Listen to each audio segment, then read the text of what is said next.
concreta.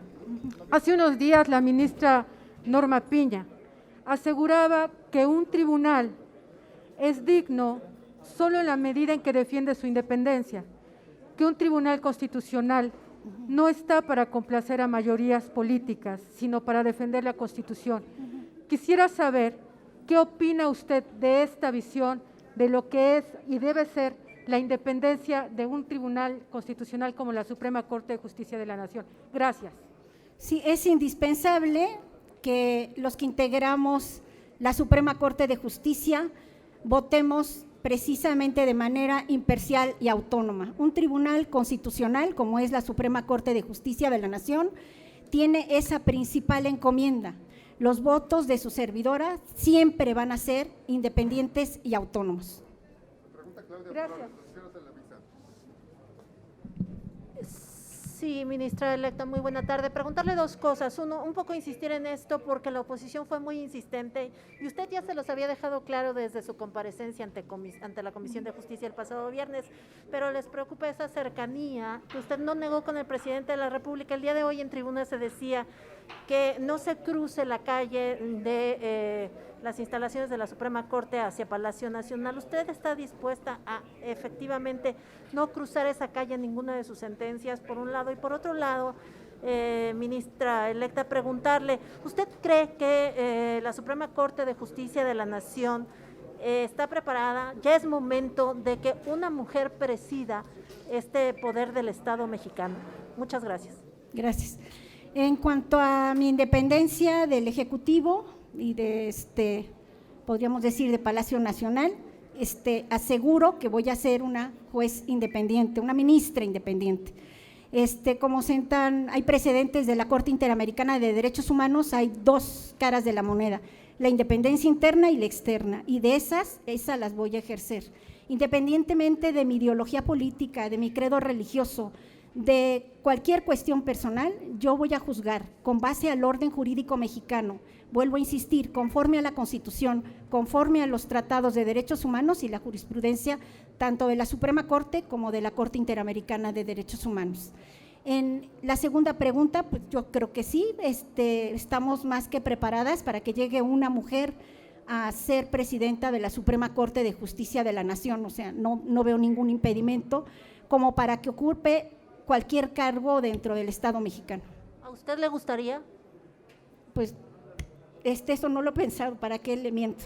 Yo ahorita voy a llegar a ser ministra. ¿Pero le gustaría? Pues no lo he pensado, a lo mejor el día de mañana, pero son 15 años, o sea, 15 años es mucho tiempo. Más bien quiero ir conformando sentencias sólidas, votos particulares sólidos para ir, o sea, formando mi trayectoria como ministra de la Suprema Corte. Y si algún día se presenta la posibilidad, que sea merecido el nombramiento como presidenta de la Suprema Corte. Gracias. Le pregunta Carlos Guzmán de ABA Noticias. Carlos Guzmán, ABA Noticias, Veracruz. Nada más una pregunta. Se habla mucho de la reforma al sistema judicial mexicano, no del Ejecutivo, sino de la sociedad civil. El porcentaje de impunidad es altísimo, 94%. ¿Qué es lo que va a hacer usted al respecto? Tuvo un mensaje importantísimo de la ministra en retiro, que hoy es presidenta de este Senado. Sí, sí se puede, gracias a la reforma judicial, como ahora sí, el Tribunal Constitucional va a emitir sus resoluciones van a constituir precedentes. Estos precedentes requieren el voto de 8 de los ministros. Con esto se pueden lograr cambios muy importantes. Por ejemplo, podemos hablar del tema de desapariciones, ejecuciones sumarias, es mucho lo que se puede hacer, y obviamente también en tema de impunidad. Entonces, parece ser que no es muy lejana la Suprema Corte, pero gracias a esa reforma judicial hay posibilidad de que los ministros de la Suprema Corte, tanto vía precedentes, emitan sentencias que favorezcan a la ciudadanía en general, como también de que esté más cercano a la Corte, porque tenemos la facultad de atracción. Entonces, por vía precedentes y facultad de atracción de la Suprema Corte de Justicia. Gracias. Le pregunta Gerardo Segura de Azteca Noticias. Sí, ministra, primero que nada, muchas felicidades por esta Muchas cargo. gracias. Creo que todos aplaudieron las trayectorias de ustedes, ahí hubo consenso, pero donde no hubo como que gran consenso fue en que se cuestionó por parte de la oposición la extrema cercanía con el presidente de la República. Entonces, dado esto, primero que nada, ¿qué garantizaría que no va a pues, ser incondicional del presidente de la República? Y dos, si en un momento dado en el futuro podría tomarse otro método que no fuera el que se designa a los ministros a propuesta del presidente, para no tener estos vínculos a veces tan fuertes con el presidente de la República, que no es de ahorita, es de mucho antes, pero no sé si pudiera haber un cambio. ¿Cómo lo ve usted? Digo, si quieren un cambio, pues la decisión es precisamente del constituyente permanente, es decir, hay que cambiar la Constitución. Este sistema no es exclusivo de México, son muchos países, Estados Unidos de Norteamérica, muchos países que nombran así a sus ministros de la Suprema Corte, es decir, propuesta del presidente y luego ratificación o aprobación del Senado. Como muestra de un botón, la última elección de la jueza, ¿no? en Estados Unidos, que fue pues, decisión o nominación del presidente Trump a días antes de que cambiara el poder.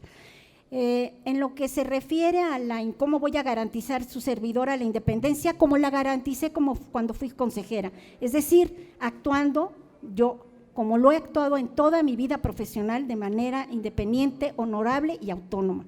Hay posibilidades, si yo tengo un interés, la misma ley de amparo me señala en el artículo 51 que me puede excusar. Entonces, si hay una circunstancia por la cual yo tenga alguna cercanía o interés con el asunto, un pariente, familiar, que haya sido abogado, pues entonces me excusaré.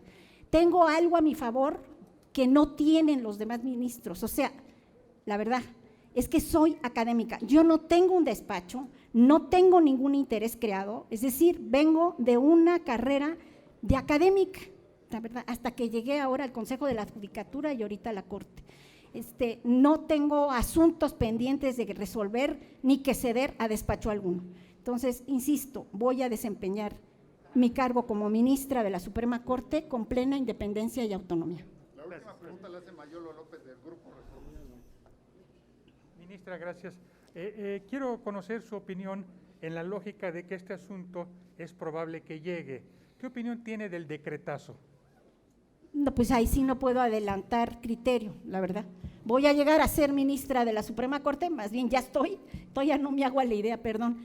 Ya soy ministra de la Suprema Corte y si va a llegar ese asunto, que lo más seguro es que va a llegar a la Corte, yo no puedo adelantar criterio. Le agradecemos mucho, ministra de la Corte. Felicidades. Muy amable, Focus.